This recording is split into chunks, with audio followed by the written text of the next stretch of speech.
Балалар, 100 санынан санды қалай азайтуға болады баған түрінде? Соны бір назар аударайық.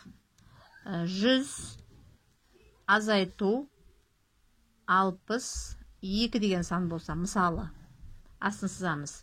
100 дегеніміз бұл 3 таңбалы сан. 100-дік 62, 2 таңбалы сан. Енді қараймыз.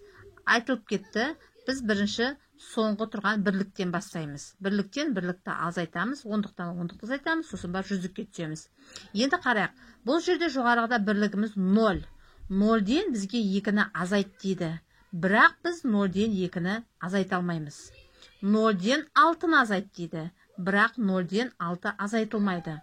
Ол үшін не істейміз? Ол үшін мына алдында тұрған 100-дікті бірінші мына 0-ге береміз. Бұл 100 болады. Осы 100-ден келемізде 10 ондық. Осы 100-ден келемізде бір ондығын мына бірлікке береміз. Мына бірлігіміз сонда біздің болады 10. 10-нан енді мына санды азайтуға болады. Енді сонда мына 0 неше болып қалды деп ойлайсыздар. Бұл мына 100-дік мұнда келіп 100 болды.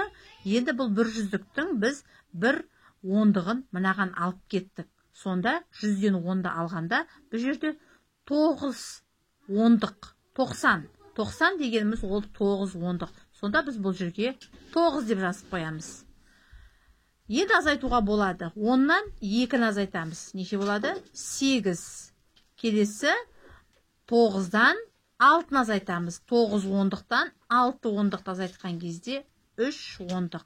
Енді мына жерде біз 100-дігін барлығын біз алып кеттік мына жаққа. Сондықтан бұл жерде 0 болып қалады да, астына ол ештеңе түспейді. 0 болып қалады. Сонда бізде шығады 38 деген сан. Мысалы қарайық, мысалы тағы 100-ден 76 сан азайтқан кезде дәл осылай 0-ден 6 алынбайды, 0-ден 7 алынбайды, ондығы келесі 100-дік. Енді 100-діктің бірінші мына ондыққа береміз. Ондыққа берген кезде бұл 100 болып есептеледі. Енді осы 100-дің біз бір ондығын мынаған береміз 0-ге. Себебі біз 6-ны азайтуымыз керекпіз. Бұған ондығын берген кезде міне 10 болады. Ал мына 100-ден 10-ды алып кеткеннен кейін бұл сонда 90 болып қалады. 90 дегеніміз 9 ондық. Біз жай ғана 9 деп жазып қоямыз үстіне. 9. Енді азайтуға болады. 10-нан 6-ны азайтамыз. 4. 9-дан 7-ні азайтамыз. 2. Сонда шығады 24. 1. Бұның барлық 100-дігін біз бұняққа алып кеткендіктен бұл 0 болып қалды. Бұны біз астынан жазбаймыз. Сонда 24 шығады екен.